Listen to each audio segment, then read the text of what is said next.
Hello, and welcome to Rough Edges. I'm your host, Sarah Fox. In this podcast, I will guide you through my faith and mental health journey to dispel the stigma surrounding mental illness and to create a voice for those who wish to discover more about these topics. This podcast will not only shed light on mental health issues, but will also reveal the intersection between faith and mental illness. I pray that these themes will bring growth and healing to our communities.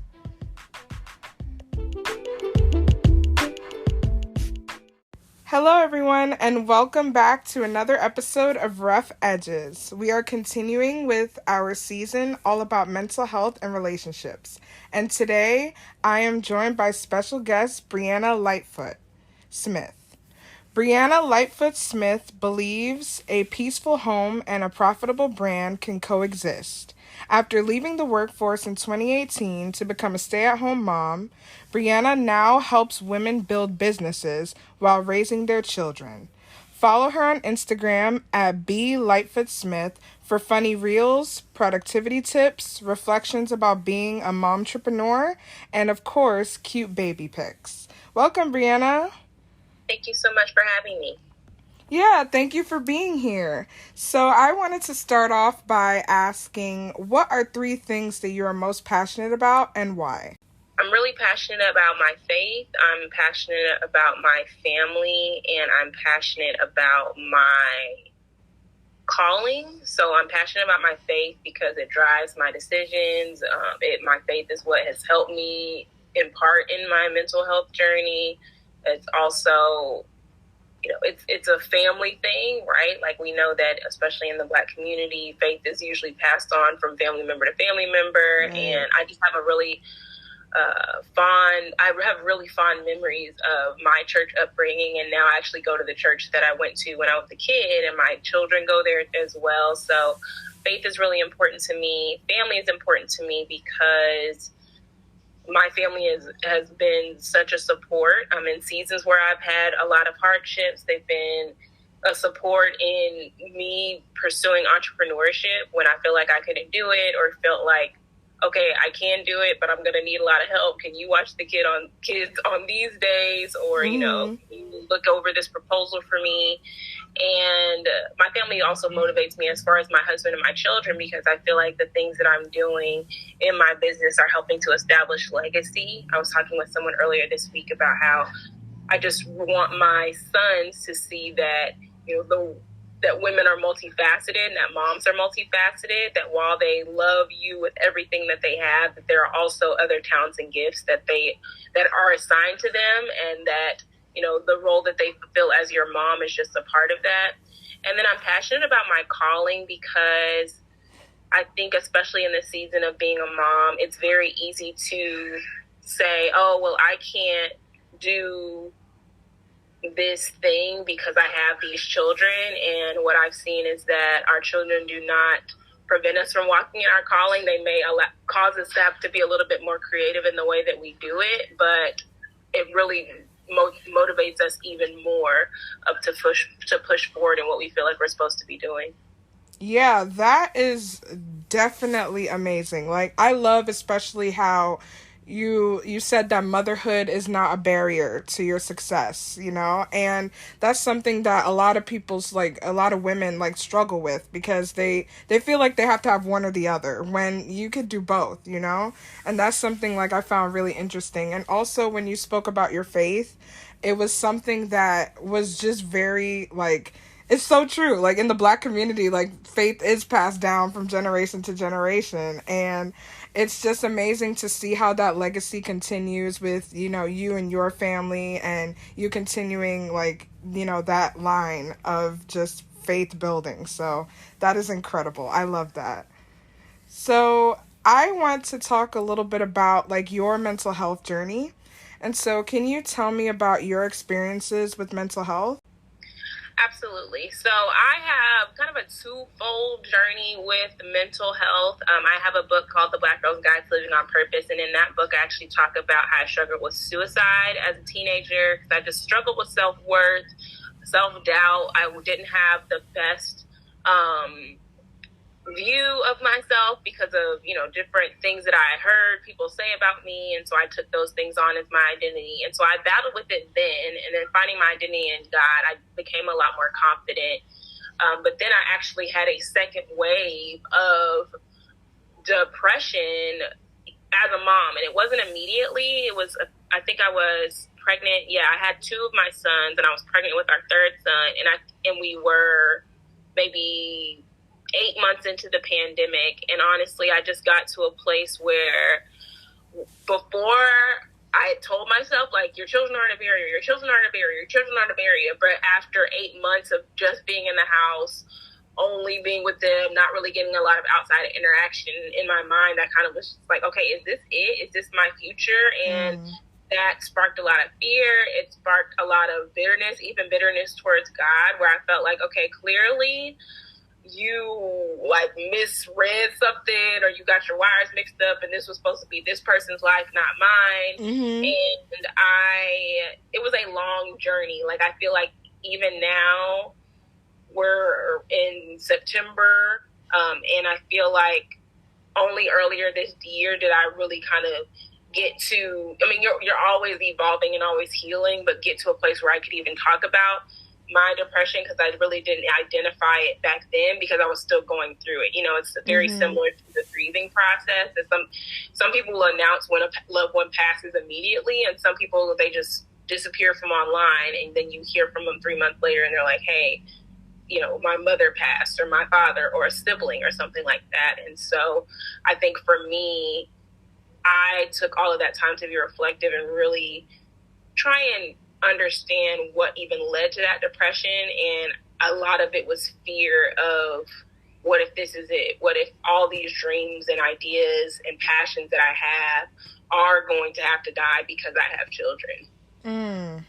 Wow, that is so incredible. And a couple of things that you said really stood out to me. One of the things that I resonated with was, like, the theme of, like, sacrificing your dreams, because, like, as you said before, it's just like, a lot of the times it's like circumstances happen and it's out of your control, and you're just like, is this all that there is? And I love the phrase that you use. It's like, is this somebody else's life?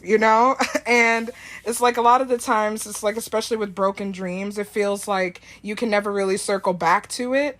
But I just want to encourage anybody out there who's, like, having, thoughts about, like, their dreams. Like, nothing is wasted, especially when God is in control and he has a plan. So I thank you for, like, being open and honest about, the whole idea of, like, okay, motherhood is not a barrier to success, but at the same time, it's like, it comes with its own set of challenges that make it feel like you can't really pursue the dream that you wanted. So I really appreciate that.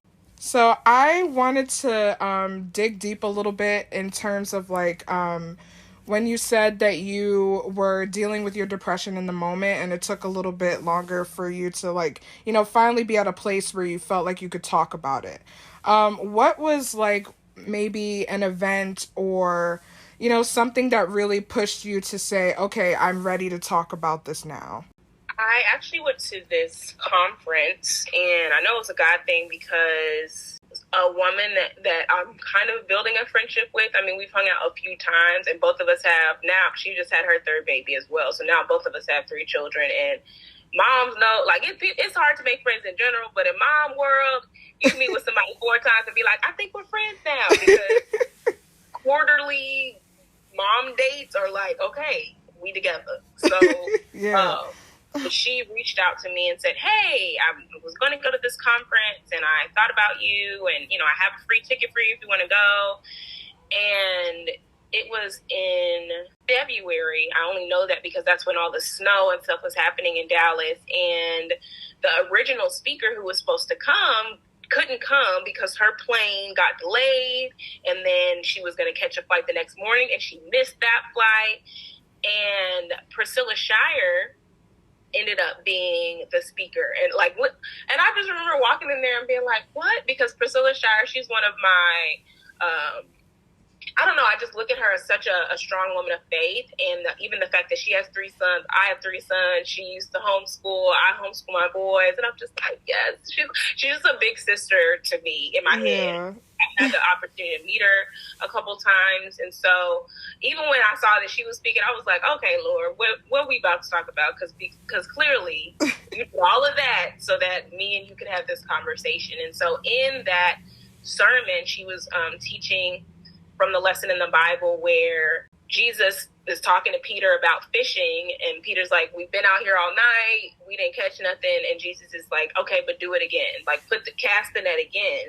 And I just felt like God was telling me the same thing. He's like, hey, I know that you tried to launch your business before. I know that you tried to build your organization where you were helping teenage girls. I know that you tried to do these events. I know you tried to get this book professionally published. I know you had a podcast and it went well, and then all of a sudden you were just burned out because you felt like you were encouraging everyone else and no one was encouraging you. Like, I get that. I understand that. And I feel like he was like, and that's why I haven't even been on you. Like, you need to get back to this. He said, but it really is time. Like, I just felt like in that sermon and what she was saying, and one of the things she said, it's time to start that podcast again. It's time to start the blog. And I said, okay. Wow. And so I said, okay, God, I know that you called me here to tell me that, if nothing else, to tell me that. And it still took a couple more months for me to start the podcast, one, and then even after I started, a couple more months after that, to say, hey, y'all, this is what I was experiencing. Because I told my Black Girls of Purpose podcast listeners, I said I did not want to come back to this space and be like, I'm back, only to leave y'all again and be like, yeah, I wasn't fully healed. It's like picking a scab and it's too early. And so now, and my boys, they're horrible about that. They'll get a scratch, it starts healing, they have a scab, then they scratch the scab off, and so then it's re-bruised, and now,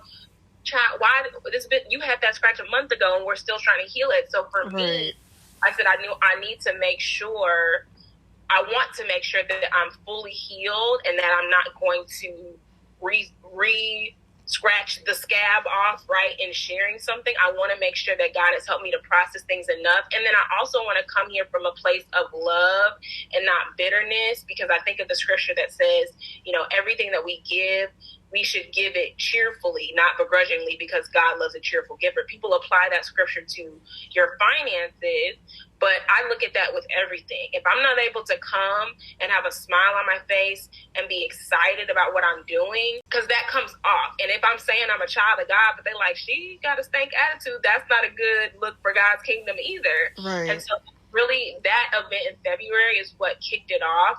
But even after that initial kickoff of, okay, I feel like God has kind of pushed, getting me ready to share, it still did take a few more months for me to say, okay, I'm ready to talk now. Yeah.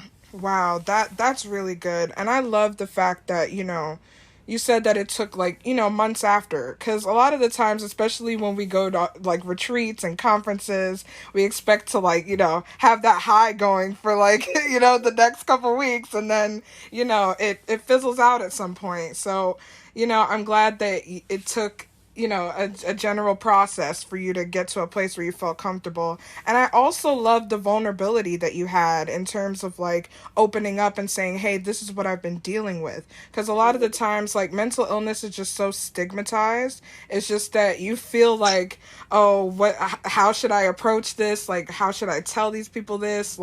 But you were being honest with yourself, and you said, hey, I'm going to let people know because this is my story, and this is what my experience is at the moment. And like you said, you don't want to reopen old wounds and pick a scab, because it's just so deeply embedded in the healing journey. It's we can't be able to move forward if we don't address what's currently going on. So I love that. So this season is all about mental health and relationships. So how would you say that your experiences with mental health affected your relationships? And that could be any type of relationship.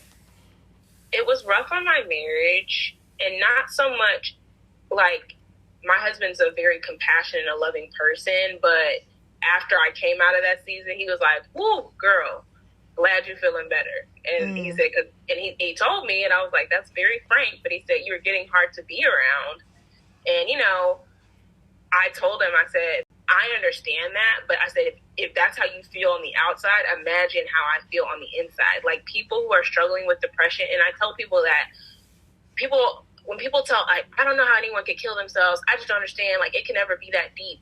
If you're around someone who's sad and depressed all the time, it starts to weigh on your spirit. And so if you are that person who is sad and depressed, it weighs on, and you just, that's the perpetual state you're always waking up in and going back to sleep in. Suicide seems like an excellent option, because you're just like, okay, if I do this, then I don't have to deal with these thoughts anymore. I don't have to keep carrying around this heaviness. I don't have to keep feeling like I'm bothering everyone around me. I don't want, I want to talk to people, but I know they're going to be like, dang, she's still going through that same situation, right? And again, tying back to what I said in the very beginning about the things I'm passionate about, what I value, I appreciated so much. I think the people I talked to and was most vulnerable with were my mom and my sister. And, my husband's around me all the time. So, yes, he saw a lot of things. But in terms of me saying, like, this is how I feel and this is why I'm feeling this way, they were my sounding boards. And they were really, what I loved is that they didn't ever tell me, like, well, you shouldn't feel like that. Well, they weren't like, because especially if you're talking about motherhood, people are like, oh, well, you should just be happy that you have children and, like, your children are healthy. They never made me feel like my feelings weren't valid because of the blessings. And I think even in the Christian community, right, we'll do that. Like, well, yeah, but look at all these other things that God has done. And I've been in this particular season just really seeing the way that God moves in seasons of joy and in pain, like that they can happen simultaneously. And I think that, like the songs that talk about God being the God of the hills and the valleys, I think we think that God is only with us in those high moments where he might have that same view that my husband did, like, oh, girl, so glad to know that you're feeling better because you was getting a lot to be around. Like, we're his kids. Right. And so in the same way that my mom and my sister were so compassionate and just listening in, I felt like God gave me that same safe space to be honest with him. I did not come to him like, oh, Lord, it's me, your humble servant, and, I'm just so blessed. I'll be like, God, this is messed up. I don't like this. I don't like how I feel. I'm not really happy about how I look. I don't like the situation that I'm in. Right. And I tell people all the time, I feel like when I started to open up and tell him that, that's when he was like, finally, girl, I was wondering when you was going to say something, so now we can deal with it, you know? Right. Or when I just tried to keep everything all buttoned up and polished because I'm like, well, you don't approach God like that and you just got to be grateful for what you have. That's when the depression got even worse because my bitterness towards God grew because I felt like, well, dang, you see me in this messed up situation and you're not doing anything to change it. And he's like, well, on your end, you're not telling me you even want it to be changed. So why would I start moving something? And I'm like, we're not talking about me right now, God. We talking about you. Can you focus on the topic at hand? So it does take that vulnerability. But like I said, I really appreciate my mom and my sister because they did listen. And I was in therapy as well. But I really will say, like, the conversations I had with my mom, my sister, and my friend Sid, those were the most honest I ever was. And of course, in therapy, they're trying to help you get to an objective. So they are asking those additional questions and saying, well, have you thought about this? And what I love, not that I was just venting, but I could share, and my friends or my sister and my mom, they would ask me additional questions and I'd share a little bit more and they would just sit with me. Like, I remember being on the stoop of my parents' house December of 2020 and I was crying and my sister just sat next to me and rubbed my back. And like, that was so impactful for me. She wasn't saying, well, even saying, oh, it's going to get better. Because even when people say that, sometimes we're not in the space to hear that. And a lot of times it's like, yeah, I know at some point, eventually, by and by, right? Like, it's going to get better. But I'm talking about right now. Yeah. So I know that people always say that, like, well, how can I help and what can I do? Sometimes just your presence really can make a difference because then you make that person feel like they're not a burden. And they feel like, okay, I have a safe space where I can share these thoughts and these emotions. Yes. Wow. Everything that you said was just amazing. And like a couple of things like that you said that really just stuck out to me, especially concerning your faith and your relationship with God. It's just like, a lot of the times we're afraid to be honest with God because we have that vision of him like he's so holy and perfect. Like how could he possibly understand like these raw emotions? And the thing that like us as Christians often forget is that Christ literally went through all of the suffering, all of the, pain and anguish that, anybody could possibly go through. And so he definitely understands like when we're in our lowest moments. And it's just, I think in the church in general, we kind of need to change the narrative a little bit when it comes to like how we view suffering. Because a lot of the times we view suffering as like something that shouldn't happen at all in the Christian life. And that's just not, we live in a broken world. That's just not reality, And suffering actually brings us closer to God. And I just love the beautiful, like, image that you painted because it's just incredible how you were able to be open and honest about those emotions, and you really just brought your feelings to God and you said, hey, I can't take this anymore. Like, what is going on? Like, how can I, move forward when all of these things are happening?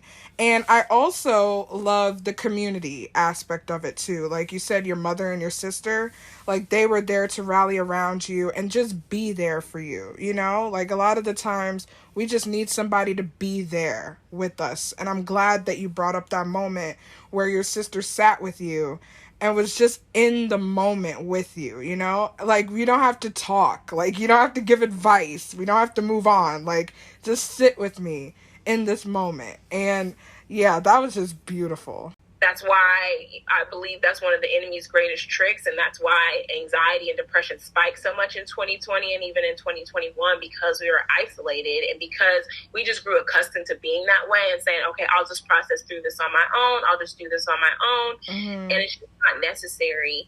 And I think if we as people who are also the supporters would understand when someone's sharing it, it's not so that we can fix the problem for them. They just want a sounding board. Right. I think that would also create an environment where people feel like they can share more. Yeah, most definitely. Especially like you said, it's just to be like there so that, the person can know that they have somebody that they trust and somebody that's in their corner. Because a lot of the times, like you said, we're tempted to fix everything. And it's not our job to fix everything, And it's just, sometimes you legitimately don't know what to say. So it's better to just be with that person in their corner. And I'm so happy that you've had that community to help you work through especially depression, because that could be a very challenging thing to work through, especially. So yeah, I really love that. I love the conversation that we had about like the church, about like, like changing the narrative when it comes to like mental illness. So I'm curious to know, but if you could change one thing about the way that the church views mental illness, what would that area be? This is hard because there's even in the Christian faith, there are also people who are like, no, don't say that your leg is broken, because when you got to speak those things, it's like, baby, I'm looking at it's broken, child. It's broken and I need to go to the hospital. So yes, pray, but also call 911 so I can get in this ambulance and go to the hospital, right? But if I think about people who believe in modern medicine, I'll talk to that group of individuals and Christians and believers in Jesus Christ. I would say just to understand that it's literally our health. It's just the same way. You go to your doctor for a physical, you have a dentist, and you're not like, okay, well, no, Jesus is going to get this cavity. Like, no, you think dentists are fine. You have a physical therapist, that's fine. You have a nutritionist, that's fine. But people can't have therapists. Like, I don't get that. That just doesn't make sense to me. And I want people to understand that going to therapy does not automatically mean like, oh, girl, you heard she going to therapy. No, it's the same way people go and get their car worked on. Some things is preventative care that's why it's so widely covered with insurance, because they're like, hey, we'd rather you just go get the checkups, because the checkup is a lot cheaper than you needing a heart transplant because your cholesterol is high and you had a heart attack and now we're in a bad situation, right? So I think that's another thing we have to understand as well. And I would say that especially to parents who are in the church, if your child is saying, hey, I want to go to therapy, don't look at that as an indication of your parenting, of, well, we must not have created a safe space, or like, why?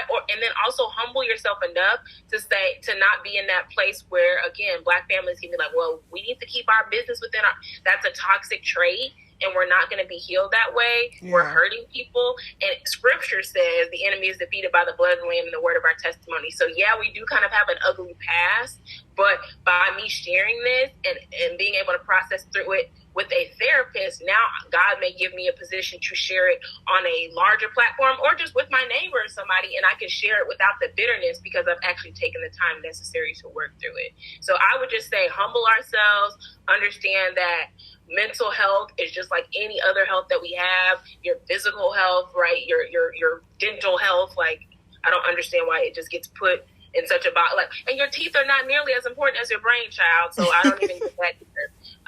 And then I would say, not to look, if you're a parent who has a child who's thinking about going to therapy, don't take that. Fight the urge to take offense to that and feel like, okay, well, they're saying that something is wrong with me. Right. Yeah, that's very important. And I think we tend to, like, Christians tend to over spiritualize a lot of things. And it's just like, you have to realize, like you said, like, mental health and is just as important as physical health. And just because you can't see it doesn't mean, like, okay, if I'm having a bad day, that doesn't mean, like, you know, demons are oppressing me or anything. It's just, I'm having a bad day, you know? Like, it's not always, like, an over spiritualized issue, you know? And so I really love that analogy, especially Jesus is gonna get that cavity. Like, it's true. Like, we over spiritualize a lot of things. We really be saying stuff, and I just be like, okay. And like I said, I really feel like that was even a part of the season that I went through, is that now my faith is stronger, even though people probably would have looked at the old me and be like, oh, that girl, she was out here, she was doing it. I'm like, some of that was just in my flesh, though. When I look back on it, I felt like, well, if I pray hard enough, if I fast enough days out of the month or out of the year, God's gonna do this. We got a contractual agreement. And now I'm just seeing, like, there are a lot of things he gives us just because he's good and because he's our father, and things that we don't get, it's not because, oh, well, you didn't do that, or you didn't pray long enough, or your devotional time wasn't long enough. He's just like, it wasn't the moment for it. And when it is, nothing's going to be able to hold it back. Like, once someone sent me this scripture earlier today, Amos 9:13, and it says, yes, indeed, it won't be long now. Things are going to happen so fast, your head will spin. One thing fast on the heels of the other. You won't be able to keep up. Everything will be happening at once, and everywhere you look, blessings, like pouring off the mountains and hills. I'll make everything all right again for my people. And I felt that so deeply in my spirit, because years ago, someone told me that. They're like, Brie, a season is coming where your biggest problem is going to be what to say yes to. And she said, and what you're going to be choosing from will all be good things. You're going to be like, well, dang, God, how do I even choose? And even I'm really big on, yes, okay, get a prophetic word, but also God talks to you directly. There was a season where God gave me this very crystal clear vision. I was in a buffet line. I had a plate. I was a little girl, and God was my dad, and I was in a buffet line. I had a plate. I had piled it all high, and then everything spilled, and I was so sad. And then God, my dad, came and he got a new plate. He piled my plate with the same amount of things, but there was space for everything and nothing fell down. And I heard God as clear as day say, there is a season coming where you're going to have a lot on your plate, and it's going to seem like everything is going to come crashing down. But because I'm the one who's making it, trust and believe everything's going to fit. So I know you're going to feel overwhelmed and like, oh, some got to go. I can't do all this. And he's like, you're right. You cannot do it in your own strength. You can do it with me, though. And that's a part of the blessing, right? Or the healing side that people don't often talk about. Is just how you can feel when you've been in such a depressive state, or been in a state where it felt like it doesn't matter how hard you fight, everything you does fails, to moving to a season where you trying to lose because you like, one of these things need to go. So I'm just going to halfway do this, and hopefully they don't accept the proposal, or I'm going to do this. And like, they probably not going to approve me for the business loan. And God's like, nope, this is a yes, this is a yes, this is a yes. And you're like, huh? What was this favor a few years ago? And he's like, it wasn't time for it yet. Right. Wow. That really blessed me just now. Like that whole thing was just like that was so empowering because it's just like yeah, God is the one that's directing everything. And if we just allow him to guide our path, he would just make everything so perfectly aligned that it's just like we don't even have to worry about all the details. So that is so beautiful. Thank you for that. And so, Brieanna, my final question to you would be what advice or words of encouragement do you have for those who are struggling with mental illness and relationships? My word of advice would be to be patient with yourself and to be patient with those around you. Your family and your friends, they love you dearly, and they are going to say some things off the cuff sometimes where you're going to be looking at them like, how did that feel like it was helpful? But if you know the people you're around love you, and I'm making that a conditional statement because we know that not all family is great, and that well, hopefully all your friends are great, because if they're not great, then why are they your friends, child? What are we even talking about, right? But if you understand that the people, you have a safe circle. My dad always says, there was no ill intent here. So even if people say something that you take a certain way, give grace there and understand that just like this is new for you, this is also new for them. Like if this is your first time dealing with depression, this is their first time parenting someone with depression, or being a spouse to someone with depression, or being a best friend to someone with depression. And so I would just say be patient with yourself. Don't rush your healing journey. You're on your own timeline. I think that one of the things that someone asked me earlier this year, she said, what do you feel like was the most helpful in your healing journey? I said, I literally allowed myself to fall apart completely so God could put me back together again, because I had always put on for other people. Not that they were even requiring that, but just because I thought, well, again, I'm the intercessor. I'm the person who's always sending the word of encouragement, so I can't show this side of myself. And when I got to a place where I said, you know what? I don't have it for you. Like, love you so much, don't have it for you. I know I'm the one who's normally praying. Can you pray for me? And here's how you can be praying specifically. It opened up a whole world for me, and it really shifted the way that I saw my identity in God, because before I was very works-based, not even realizing it. And as someone who is the accomplisher, the one who loves to check things off a checklist, I was trying to do the same thing with my relationship with God. Okay, if I do this, you're going to do this. If I do this, you're going to do this. If I don't do this, you won't do this. And what he has shown me is like, yes, we're his children. Yes, we have to have discipline and those kinds of things. And don't me just be out here like wilding out like, oh, well, Brieanna on the podcast, she said that God's going to get to me when I'm not saying wild out in the name of Jesus. Talk about, well, what's for me ain't gonna miss me. I'm not saying that, but what I am saying is this is not like there's nothing you can do to earn the love of God. You just can't. And in the same way scripture says, like, if you who are evil know how to give good things to your kids, how much more will the Father give himself to those who ask him? And when he gives himself, everything that comes with God comes with him, right? Like all of the blessings, all of the resources, all of the peace that surpasses all understanding. And if you're struggling with mental illness, that peace is going to be so quintessential in your journey. So I would just say to be patient with yourself. Like everything that you're in right now, it feels so sucky. There's not a better word for it. There's not a cuter word. It sucks that you're in it. And I understand that. And I've been where you are, but it does get better. It does. If you will wait it out, if you will continue to pray, if you'll go to therapy, if you'll continue to talk to people, if you make a commitment to get out of the house once a week, or, go and meet with some friends every few weeks or whatever, it does get better. And you will literally look at yourself one day and be like, oh, that season has passed. I remember as clear as day, and I'll end it here.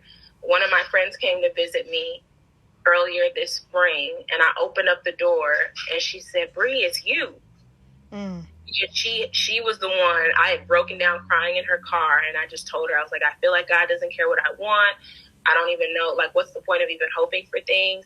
And she said, I She said, when you open that door, I literally saw a new person. And it's not, you know, my hair was the same that it was when I was in the car the year before. Skin, I hope it looks better because I drink more water and I eat my vegetables and all that. But she was just like, you just feel lighter. You just feel better. You just feel like you, but better, like an enhanced version. And that's the part you guys have to understand. This is not a trying to get back to your old self. This is you getting to become someone new, right? Like a caterpillar doesn't turn into a butterfly and then be like, oh man, really wish I could go back to those caterpillar days. Like, no, you have grown, God is expanding your territory where before you had to crawl on the ground, now you're out here flying. Like, understand all of this is a part of your journey and it's going to be worth it. And if you're willing to wait it out, like, not only will you be blessed, but other people around you are going to be blessed because you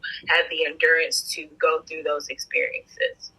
Wow, Brieanna, I can't add anything else to that. I was blessed, and I know that a lot of people are going to be blessed by everything that you have said tonight. Thank you so much for joining me. And everyone, stay tuned for more empowering episodes on Rough Edges.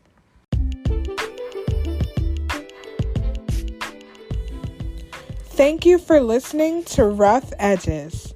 Feel free to follow this podcast on Instagram at rough.edges.podcast or visit my blog at sarahifox.com.